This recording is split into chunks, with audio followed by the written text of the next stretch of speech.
Okay, Anthony, great to get on to a call with you to have a discussion about everything that we've been up to, what we're doing, and sort of moving forward and what that means for us. So, just be great to sort of hear a little bit more about you, sort of where you've come from, where you're going in terms of the sort of services that you're providing, and just give a bit of introduction, really. Hi, Christine. Thanks for this opportunity to jump on the podcast with you. The fact that what you're doing aligns to what I visualize in myself and my coaching business is really, really, really appreciated. Okay, so I'm going to start with my introducing myself. Okay, I'm Gravity, Coach Gravity. Okay, my name is Anthony Gravity Iwere. So I've got Coach Gravity, and Gravity came from when I was playing football. I mean, I had that ability. I was defying the force of gravity, and that came to me, and I've kind of that name has been my name for years now. I just loved it. So it just have that force effect in anything I'm doing. So that's where gravity came from. So Coach Gravity, purpose coach. So I'm a coach for injured footballers. Yeah, players and those that stopped their career through playing football and couldn't make it. So professionals that was playing got injured. Yeah, I'm here to change their mindset, to take them from a place of pain, unfulfillment, to a plane of purpose, step by step, working with them to find clarity and to better themselves. And it goes down to like players that were dropped from the academy, like only 2%, 1% makes it through the academy. So I'm here to serve them. For my story, I used to be a player. I played for Nigeria at the World University Games. Came to Europe to find glory, thinking of I was being paid with dollars, pounds, like living that dream. Five-star hotels, like yeah, it's happened. And came to England, and then boom, I had my ligament injury. Went to X-ray, found out that it was a ligament injury, and that was it. That was it. All the glories, all the glamour I don't know if I'll say came to reality, but it just ended. The bubble just burst. So I had to find another path. And finding another path, luckily I've got family around me that could direct me into engineering. So I became an engineer. I studied mechanical engineering in University of Greenwich, London, as my BEng in mechanical engineering. Had my master's in engineering management as well. And I've worked in my engineering industry for 12 years. In that period, I've started a charity called Gravity Solution. So what this charity does is give back to young kids through football. It's to empower the community through sports.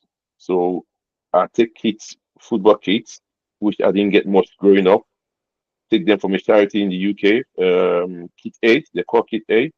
So for about 7 years, I've been working with Kit Aid back and forth. I've distributed kits to about 7 countries, 3 continents, telling them to have a plan B because of my story, telling them to have another path, not just football. And I was on a podcast with one Red X reading player, Sam Soje. He said it's difficult for elite players to have a plan B. And I can see where he's coming from because all they want to do is play football. But we have a kind of argument where I told him that look, the younger players going to the academy, they've got the time and the energy to do that. So we encourage them to go into something else at that from that period. And we spoke a lot. But yeah, like I've said that for my story, I know the pain, I know where they're coming from, and I know how to get them for there. And for my charity, I've kind of networked with some companies that can give skill acquisition. So I feel I'm in a position to actually serve them better, to tell them that look, it's not the end of the world. I was speaking to a young kid the other day. He went to depression. The other one went into prison because they didn't make it through the academy. They didn't get the right guidance. So that's why I'm here to serve them, to make them become better, to find fulfillment again. And a lot of people take it for granted, but where you want to be the next Ronaldo, the next Rooney, and everything don't work out. It's hard. I know how it feels. If I didn't have the support, I have to speak to a mentor to guide me, to let me know it's not the end of the world. And that's why I think this is my calling.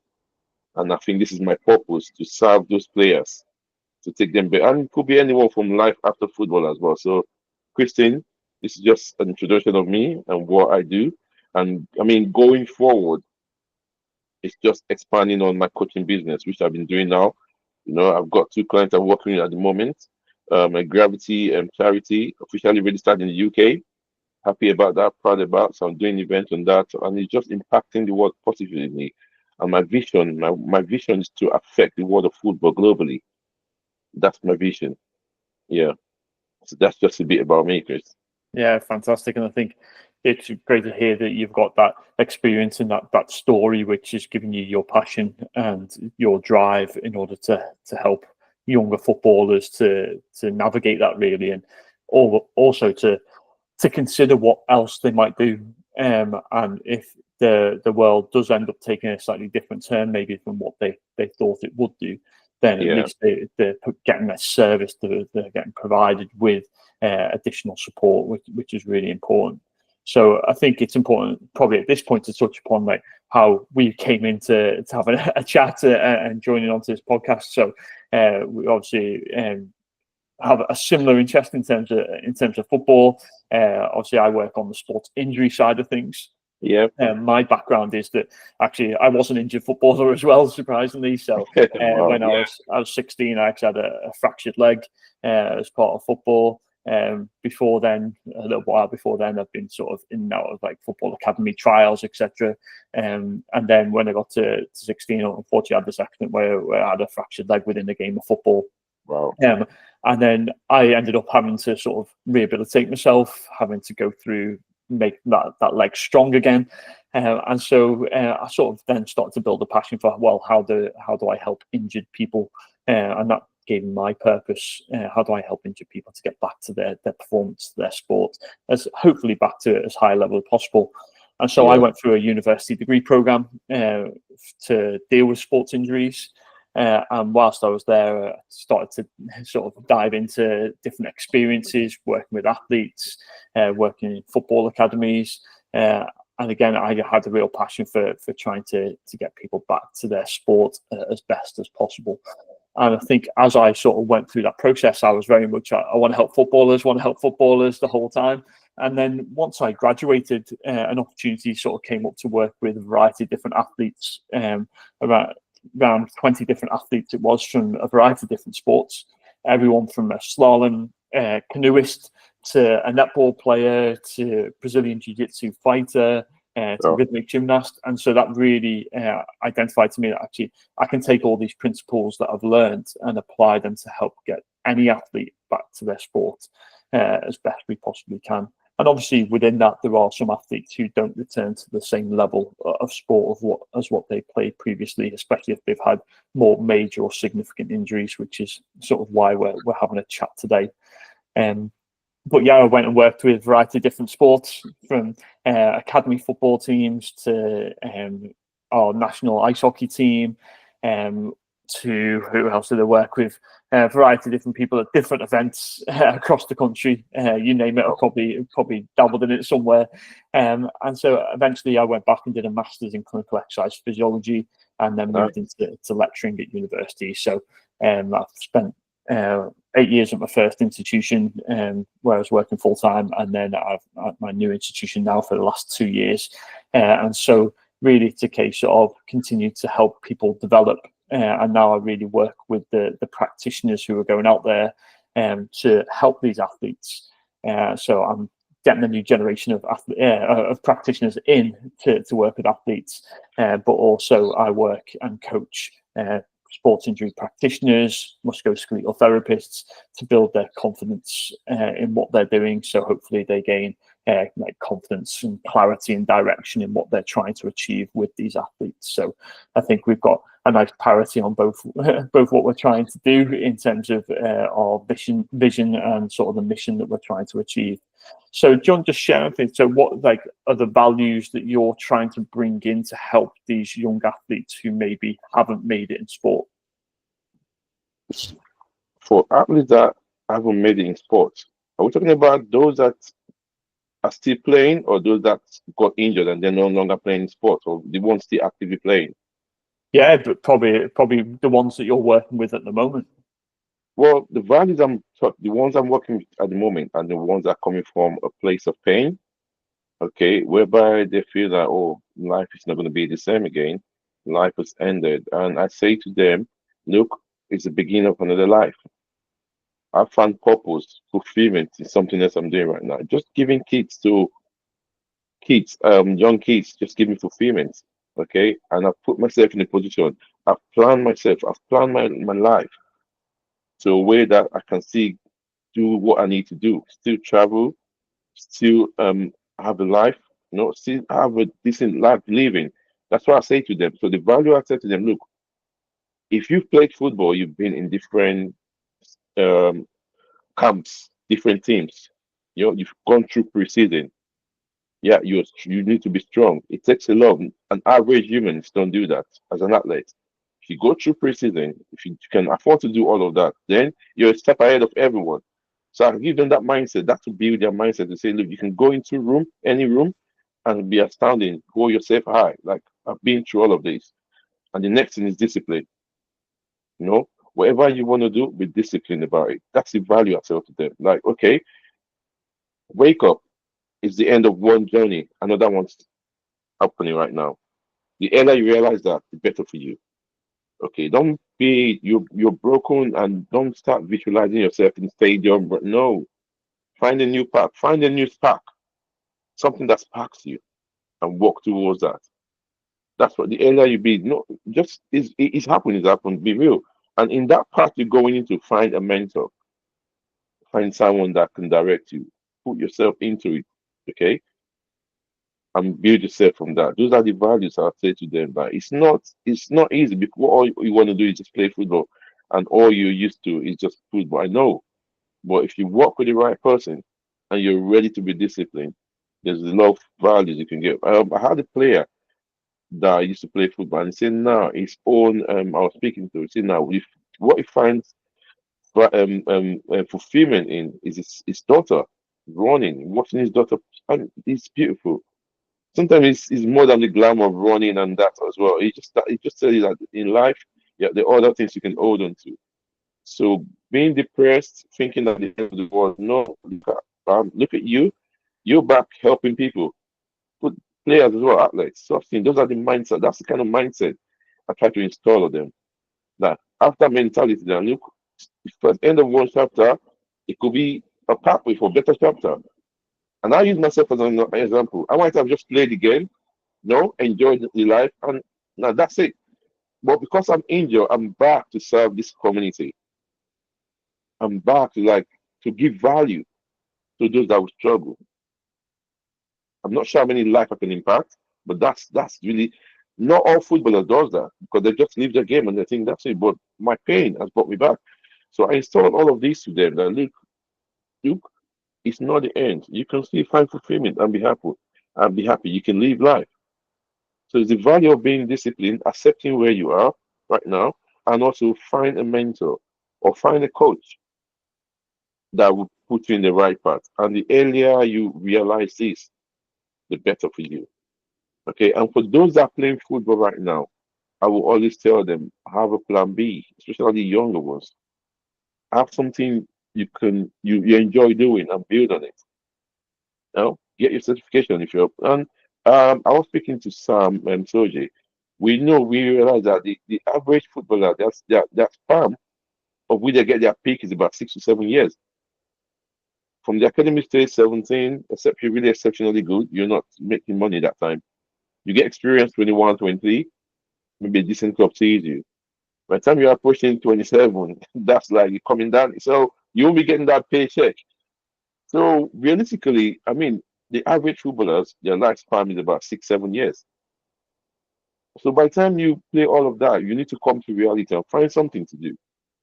And if you prepare for it, and it takes me back to a lot of us can plan to build houses, but we can't plan for our own life. And if we don't plan for our life, someone is going to take care of control of our life. That even if you're playing, if you stop playing, take that responsibility. So these are the values. These are the core values.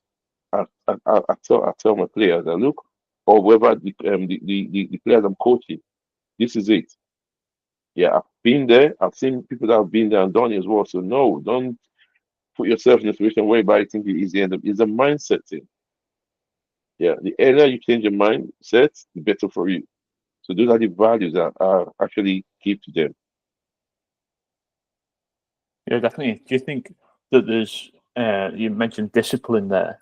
Like, do you think there's transferable skills which these football players have that they can then move into a more out or change into a positive way, which will help them to develop if there is that life after football and sort of the other things that they want to achieve in life?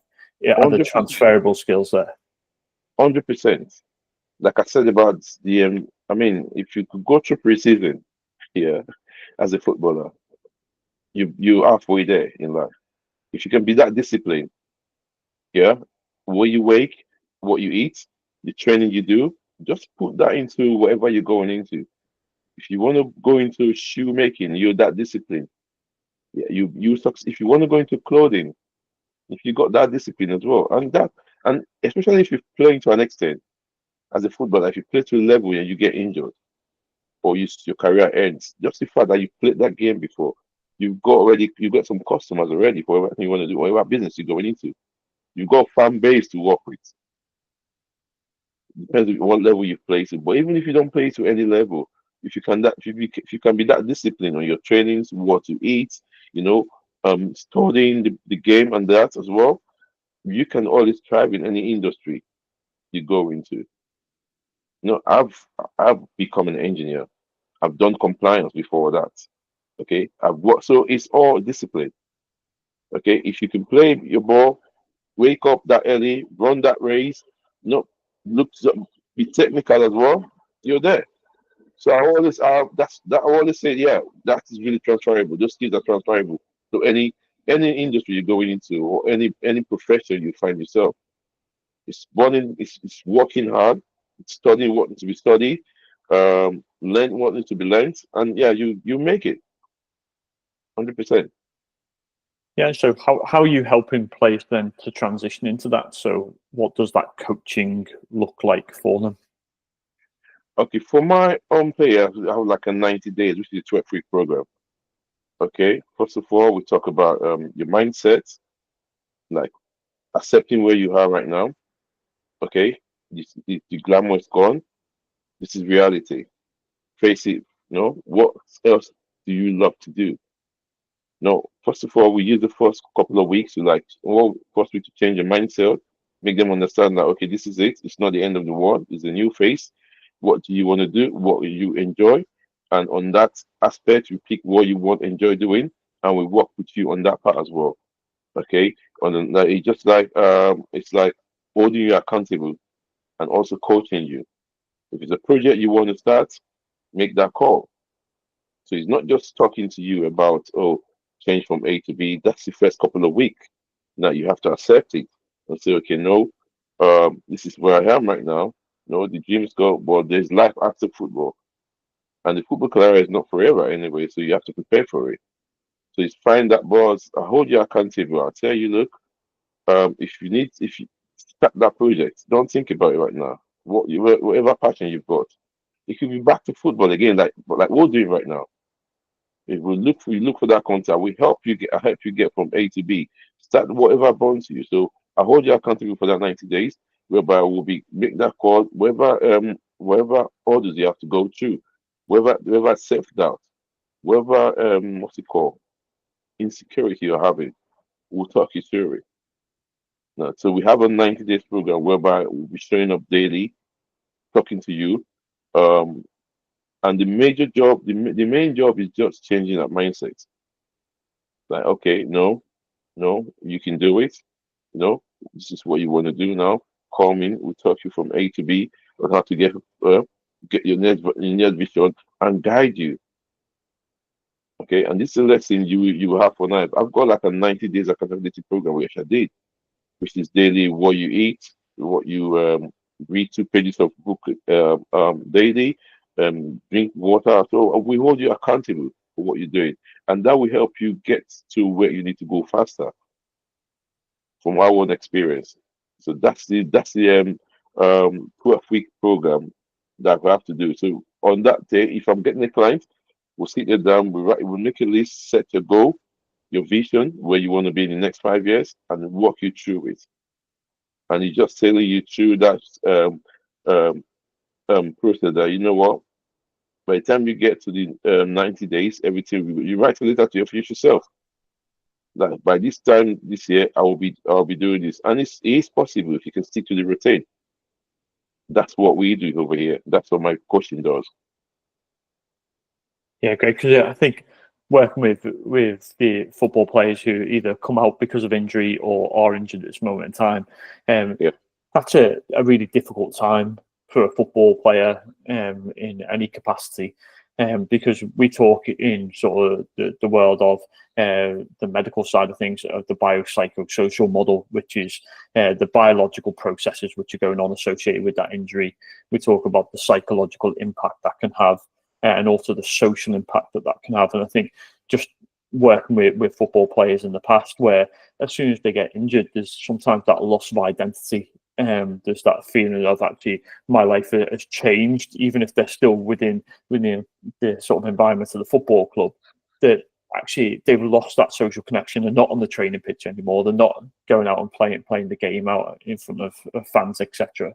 And that match day process looks very different as well. So, and now suddenly they're having to spend much more time with medical staff and spend more time with me sometimes, which is never going to be enjoyable. No. But again, it's about thinking about how we can sort of work with the athletes to set new goals, new priorities, and sort of see some sort of similarities there in terms of what you're doing through coaching. We will do as practitioners in order to try and help that athlete to get back into their sport, or maybe potentially transition out of their sport if they're still within the club. So yeah, it's a very, very interesting model in terms of trying to look after that athlete to the best of our ability, because we want the athlete to be out on the pitch as much as they do. But unfortunately, sometimes that's not always the case, or we can't get players back as quick in a safe manner as we possibly could. So is there sort of other sort of purposes that you've come across that players want to achieve once they, maybe if they have accepted that they're going to be maybe moving into a different phase of their life, maybe where they're not a football player? Is there any particular purposes or any particular drive that you've noticed in the people that you work with, what they want to do after injury? What I found out is that most of them want to be around football. Okay, they still want to be around the stadium and coming. I saw the other guy, the first one I spoke to, said he wouldn't mind being a fitness instructor because that's what he thinks he's still not doing his body, doing exercise. So that area, and that's, I mean, like I say, it depends on what you feel like your body feels like you want to do, and you can do that. So he said like he's used to training and that, and yeah, we're talking through it. We spoke to him, get the training, get the qualification he needs, he requires, and yeah, he's gone on that area, and he's doing really well. And that boils down to like passion, because I've always said something that is more important than talent, something that is more important than how well you know it's a passion. I'm big when it comes to passion, because I think if you got passion for anything, nobody will wake you up to do it. No one will tell you to do it. So he's got passion for that, and now we're talking through that passion. There's another one that's going into a clothing brand. He wants to go into clothing brand. Okay, and it's easier when you work with people that's got that part before. Someone hold you accountable, and this is what we do. Okay, what do you need to do? Okay, what do I need to get into this industry? How do I come in the industry? How do I accept where I am? Which is the most important thing. How do I accept that? Look, this is not it's not what I want anymore. It's something different, and this is going to give me fulfillment as well. And it's just been gratitude. Be grateful for the things you have already, and you're halfway there. There's a lot of people you're far more better than a lot of people already in the world. So accept that fate, and yeah. So I found out that most of them still want to be like coaches as well. Some of them that have not taken on my coaching, but they want to be in the industry, so maybe become a coach, work with the team. I've spoken to a few of them, but the two ones I worked with, one of them went into fitness, and the other one went into clothing. And but we always, like I said, we always stress on what are you passionate about? What is that thing that you won't struggle to do? Because I'll tell you, the days of actually going to university and say you want to spend 3 years. Yeah, I think that day is going. Okay, if you want to do that, if you can do that better. But now we have online courses.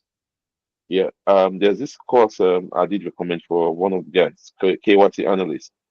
So you're just doing a course on KYC and it's compliance. It's checking, okay, whatever company you're working with, can they afford to do this? I've not got the right documentation, that's it. And it pays a decent salary. So it's accepting that, and it's just that, okay, I'm not doing this anymore, but this is me right now. And you find out that you have it in the long term. You might even have a better life than being a footballer if you actually plan yourself well. It boils down to planning your life. Okay, so those are some careers that some of them are kind of go into after football, and they're doing really well.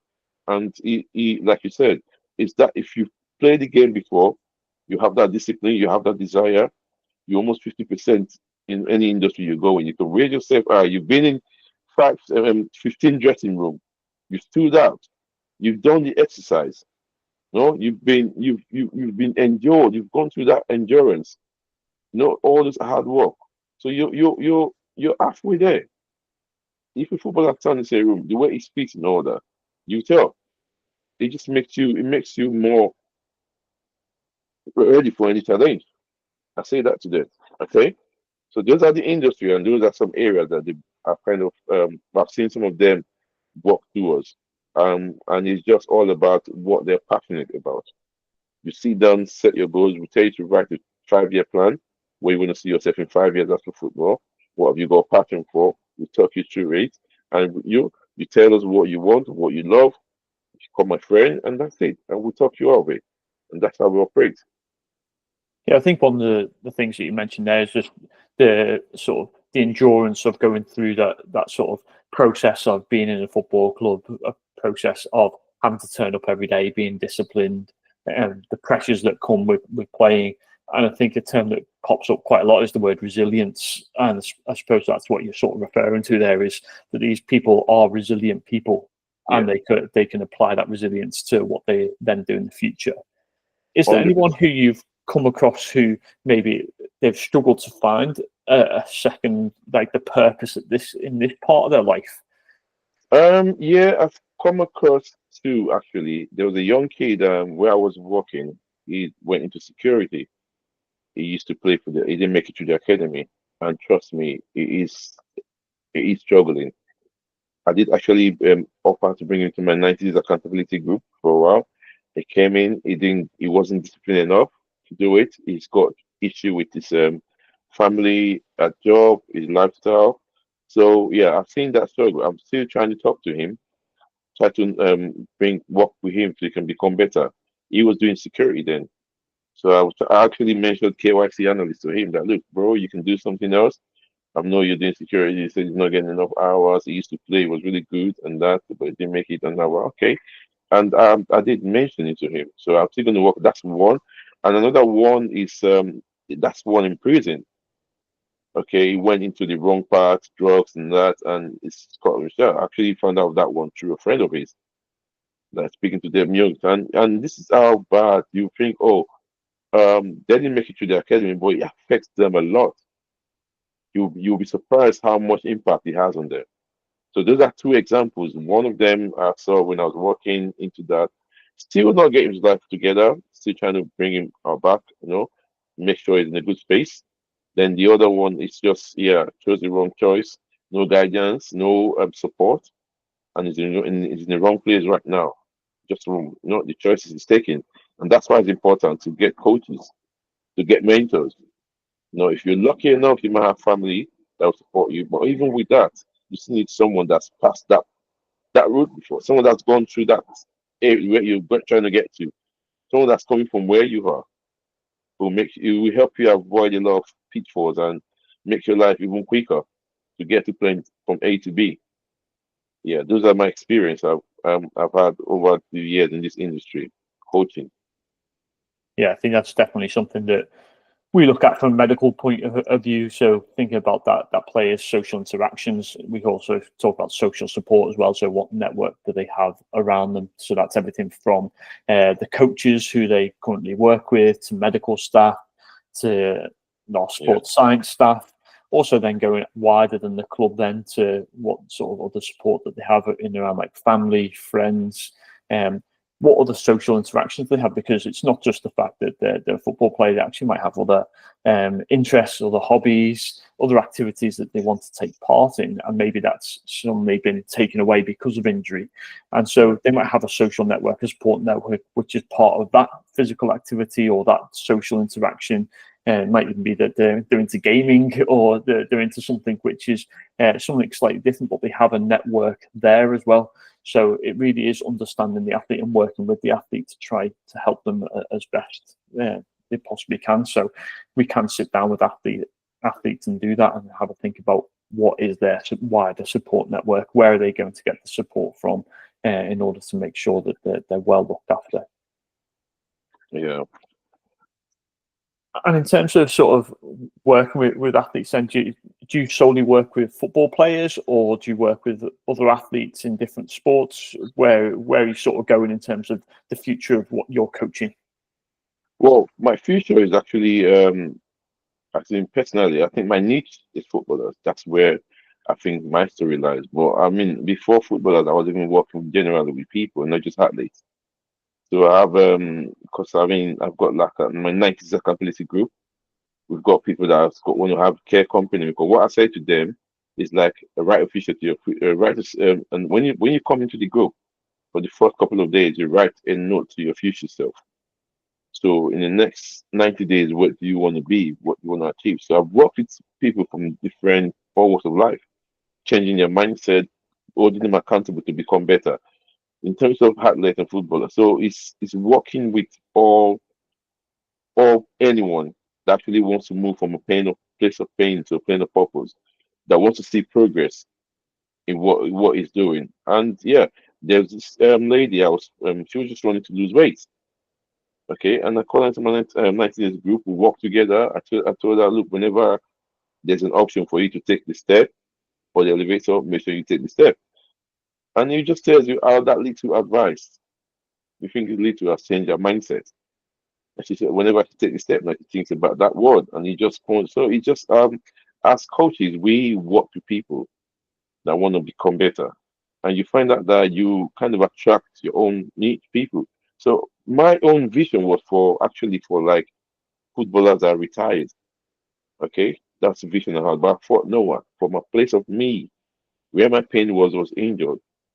Okay, so in the long run, I want to see a situation where I'm working with all athletes. Okay, it might be after retirement, it might be unsure what they want their next career path is. It might be what they're not sure of life. It might be they want someone to hold them accountable. It might be they want someone to redirect their path and all that. So yeah, in the long run, I'll see myself going into all of that and covering those areas. That's what I see. Yeah, great. I think there's definite similarities between what I'm trying to do with sport injury and musculoskeletal practitioners in terms of that coaching element, because I have three values, which are empathy, empowerment, and also excellence in what we do. So empathy, so trying to understand the person's situation, making sure that I am on board with their thoughts, feelings. I'm sure you do exactly the same with the people who you work with. Empowerment, because you want that person to take control and be able to make decisions in around what they want to do towards their purpose, as you've already mentioned. And then excellence, because obviously we're trying to create, for me, excellent practitioners, and also I want to provide an excellent service to people so that they can make that step forward as they go. So there's definitely crossover in terms of coaching sort of ethos there, I think, and values that we both have. Is there anything else, Anthony, you wanted to cover or go through whilst we're on the call? I just got a few questions I think we can just discuss. So one of them is just some players I've kind of cancelled and work with. It's some few questions they've given to me. So I'll just say, what would you say is the biggest challenge athlete face after an injury? So from your experience being a practitioner, what would you say is the biggest challenge you face? Yeah, it's a tough question, because each athlete tends to have their own challenges that they're going to face. So sometimes it'll be what the injury actually is, because sometimes these are short-term injuries and people can already see the end in sight, and they know that they're working towards quite a small time frame. I think the most difficult aspect is when we have athletes who have longer term injuries, and it's still a little bit the unknown. We don't know how that athlete is necessarily going to progress, how quickly they're going to progress. We can give rough time frames for what we know could happen with that athlete, but really it's about working with that person and setting some short-term goals so that we can track them throughout the whole rehabilitation. And within that, we tend to use data to help support that and support decisions that are made as to when they're ready to return back to training and then back to play. So that can be some of the biggest difficulties, and one of the biggest challenges that athletes come in and saying, "When can I get back?" And actually, as I said, sometimes it is the unknown. It is a case of this is what a typical time frame is, but we can't sort of guarantee that time frame. It depends on the tissue healing time. It depends on how they rehabilitate, how well that they progress. Might even be dependent upon some of the fixtures which are coming up, and when we can actually get them back in. Is it appropriate to bring them back in at that certain point in time? Or is it better to maybe have a longer date where we can aim for? But also another challenge is the fact that some players are trying to get back for a specific date. There might be something going on. We think about the wider context of this athlete. So it could be the fact that there's contracts which need to be renewed. It could be that there's a cup final that they need to be ready for. So there's so many different sort of variables which play into this. So you do need to understand the individual. Rather than just thinking about this is a specific injury and I'm going to treat this specific injury. There's so many other variables which can come into play, which again often comes down to the medical staff to have those conversations with the player to have that empathy that I mentioned earlier. Cool. Have you ever dealt with a player that you have to tell him that you can't play anymore? Have you ever come to deal with such situation? Like, how do you tell them? How do you break that news to them? You just, yeah. I've been particularly fortunate that I've never had to sit a player down and go, okay, this is career ending. And often that sort of conversation would be a multidisciplinary approach. So you've got to take the fact of what are the players' thoughts on this? Like, how do they actually feel? What is the coaching stance on it? Is there something which is this going to stop them from being able to compete in the future? Are they not going to be able to compete at this level? There's often other medical staff which are involved. So people like consultants, surgeons. Obviously, we can start to talk about the leveling up of the intensity of medical intervention which might be needed in order to try and get that player back to their sport. And so often those decisions will be discussed at higher levels as well for that player. So fortunate for me, thankfully, I've never had to have that sit-down conversation, but I have had players who've made that decision themselves alongside their support network to then sort of say, okay, that's the point at which I'm going to now decide to do something different. Okay, yeah. Okay, my next question is going to be, how important is it for identifying, so apart from sport, yeah, how is it important for players to find something else to do? Like, apart from being in sport and that, like, what would you say? So how is it important? Yeah, I think we've got to remember that any sports person is also an individual human being. So often they will have interests, hobbies, and it's maybe they haven't been able to prioritize them whilst they've been so sort of dedicated to their sport. But you will find that through conversation, clear communication, asking questions, getting to know that person, that they will have other interests and hobbies. And it's just making sure that you're encouraging them to engage in those things as well as their sport, because I think that comes part of looking after that person holistically and making sure that there are other things that they can converse about with their friends about. Maybe they do have that friendship network, which isn't necessarily a football network, where maybe they've got other interests, hobbies that they can go out and do things together. So it's really, again, understanding that person and maybe just bringing that into conversation when you're working with an athlete. So it's not always about just the sport, but it's about, okay, what other things they've been doing, and just keeping that conversation going. Yeah, I hear that. Yeah, that's really important. Yeah.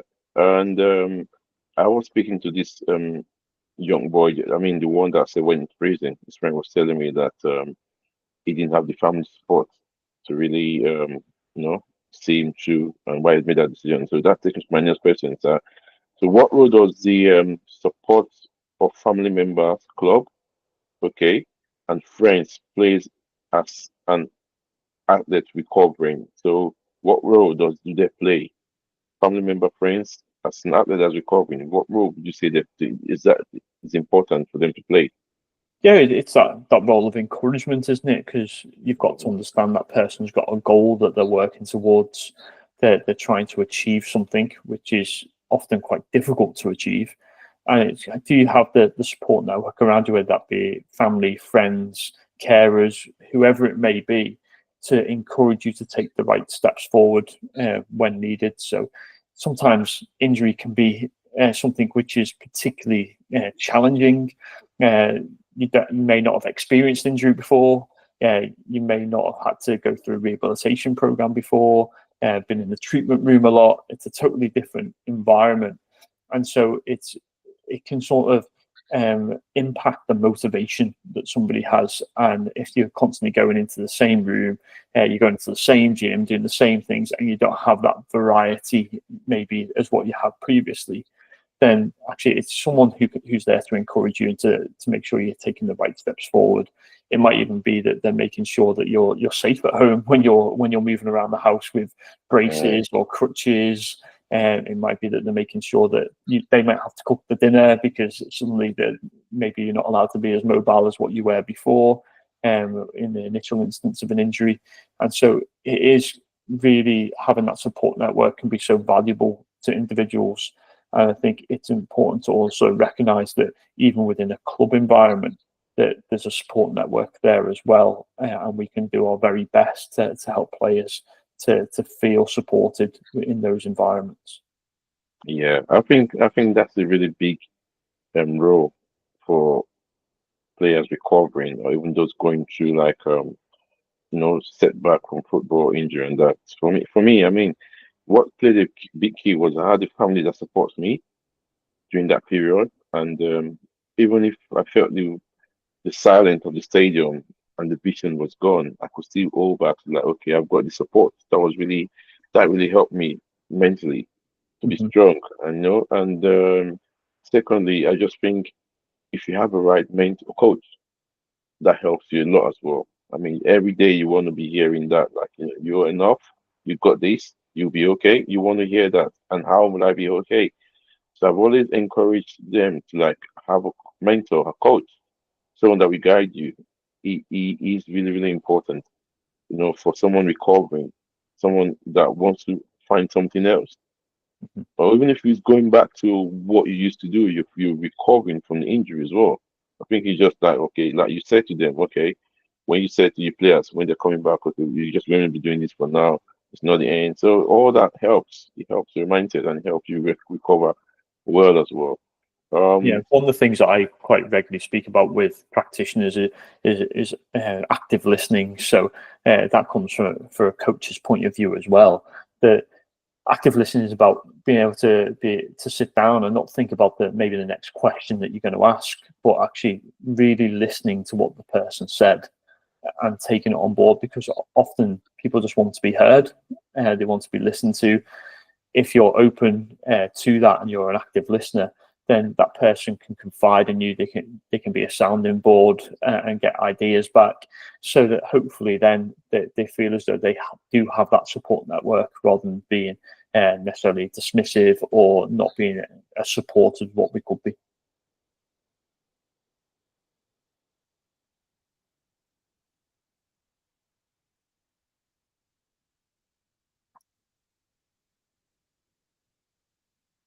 So I think then in terms of like your injury, and so how would you say that you felt at that time? You said you had the support network around you, but how did you actually feel? I felt really broken. I felt that my passion is gone. I felt like my dream is gone. I felt really, I was depressed for a bit because I knew that lifestyle I wanted to. I'm someone I enjoy traveling. So getting paid to travel, that was something I've always wanted to do. And getting paid for what you love doing is different. Okay, so all of that and the lifestyle it gives to you as well, if you're successful, is great. But forget about all the glamour. It's just being able to run, enjoy football. That's been taken away from me.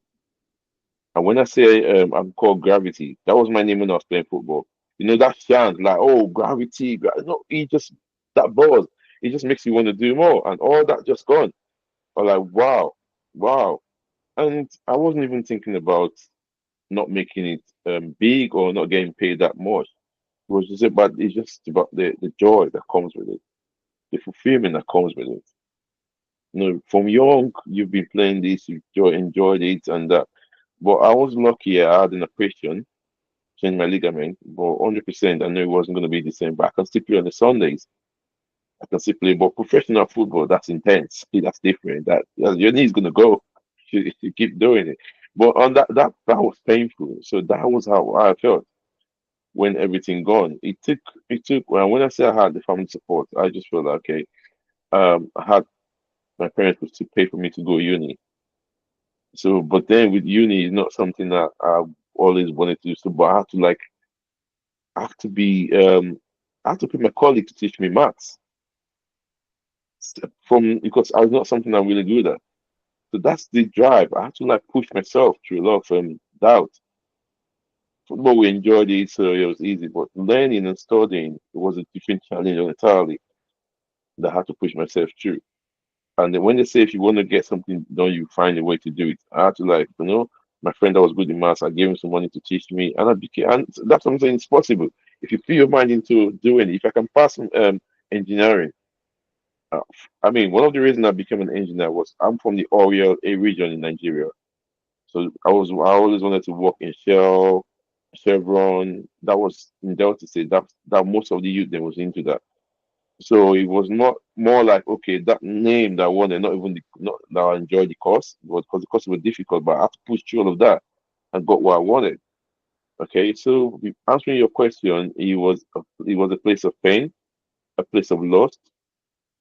Glory is gone, the dream is changed. You know. So, but yeah, that's why when I say where I am right now, still finding fulfillment, still helping.